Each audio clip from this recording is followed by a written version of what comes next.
I grew up in a very small country town in Victoria. I had a very normal, low-key kind of upbringing. I went to school, I hung out with my friends, I fought with my younger sisters. It was all very normal. And when I was 15, a member of my local community approached my parents and wanted to nominate me for a Community Achievement Award. And my parents said, that's really nice, but there's kind of one glaring problem with that. She hasn't actually achieved anything. Yeah. And they were right, I went to school, I got good marks, I had a very low-key after-school job in my mum's hairdressing salon, and I spent a lot of time watching Buffy the Vampire Slayer and Dawson's Creek. Yeah, I know, what a contradiction. But they were right, I wasn't doing anything that was out of the ordinary at all.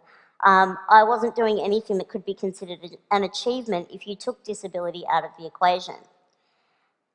Years later, I was on my second teaching round in a Melbourne high school, and I was about 20 minutes into a Year 11 legal studies class when this boy put up his hand and said, "Hey miss, when are you going to start doing your speech?" And I said, "What speech?" I'd been talking to them about defamation law for a good 20 minutes. And he said, like your motivational speaking. When people in wheelchairs come to school, they usually say, like, inspirational stuff. Yeah. It's usually in the big hall. And that's when it dawned on me. This kid had only ever experienced disabled people as objects of inspiration. We are not, to this kid, and it's not his fault. I mean, that's true for many of us. For lots of us, disabled people are not our teachers or our doctors or our manicurists. We're not real people. We are there to inspire. And in fact, I'm sitting on this stage looking like I do in this wheelchair, and you are probably kind of expecting me to inspire you, right? Yeah. Well, ladies and gentlemen, I'm afraid I'm going to disappoint you dramatically. I'm not here to inspire you. I'm here to tell you that we have been lied to about disability. Yeah, we've been sold the lie that disability is a bad thing. Capital B, capital T. It's a bad thing. And to live with disability makes you exceptional. It's not a bad thing, and it doesn't make you exceptional. And in the past few years, we've been able to propagate this lie even further via social media. You may have seen images like this one. The only disability in life is a bad attitude. Or this one. Your excuse is invalid, indeed. Or this one. Before you quit, try. Yeah. These are just a couple of examples, but there are a lot of these images out there. You might have seen the one, the little girl with no hands, drawing a picture with a pencil held in her mouth. You might have seen a child running on carbon fibre prosthetic legs. And these images, there are lots of them out there. They are what we call inspiration porn.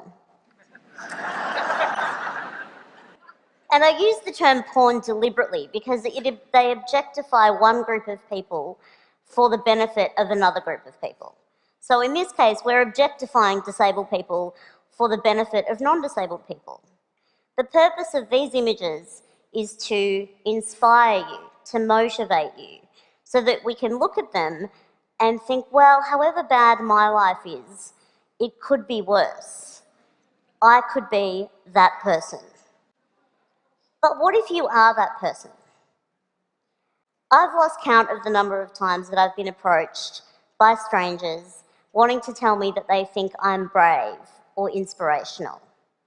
And this was long before my work had any kind of public profile. They were just kind of congratulating me for managing to get up in the morning and remember my own name.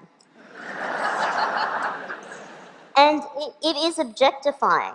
These images objectify disabled people for the benefit of non-disabled people. They are there so that you can look at them and think that things aren't so bad for you, to put your worries into perspective.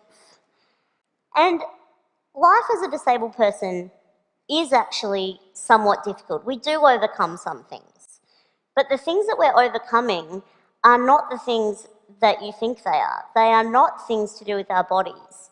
I use the term disabled people quite deliberately because I subscribe to what's called the social model of disability, which tells us that we are more disabled by our bodies, the society that we live in rather, than by our bodies and our diagnoses. So I've lived in this body a long time. I'm quite fond of it. It does the things that I need it to do, and I've learnt to use it to the best of its capacity, just as you have.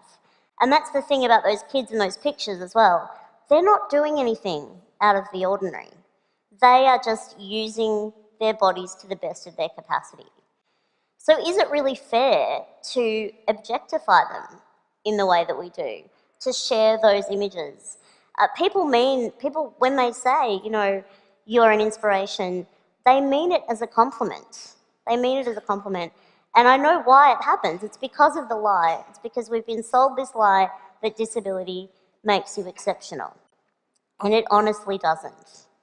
And I know what you're thinking. You know, I'm up here bagging out inspiration, and you're thinking, geez, Stella, aren't you inspired sometimes by some things? And the thing is, I am. I learn from other disabled people all the time. I'm learning not that I'm luckier than them, though.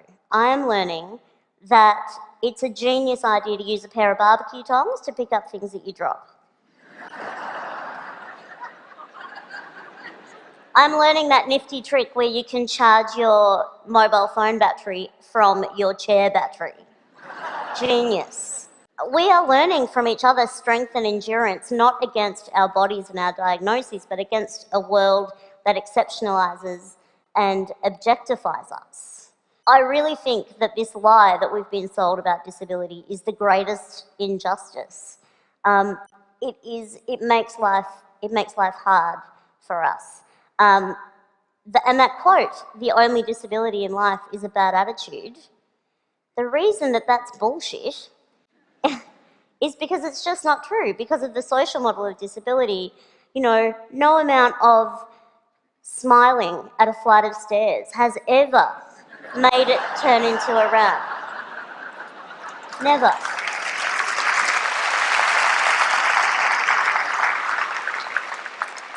You know, smiling at a television screen isn't going to make closed captions appear for people who are deaf. You know, no amount of standing in the middle of a bookshop and radiating a positive attitude is going to turn all those books into Braille. It's just not going to happen. It's just not going to happen. I really want to live in a world where disability is not the exception but the norm.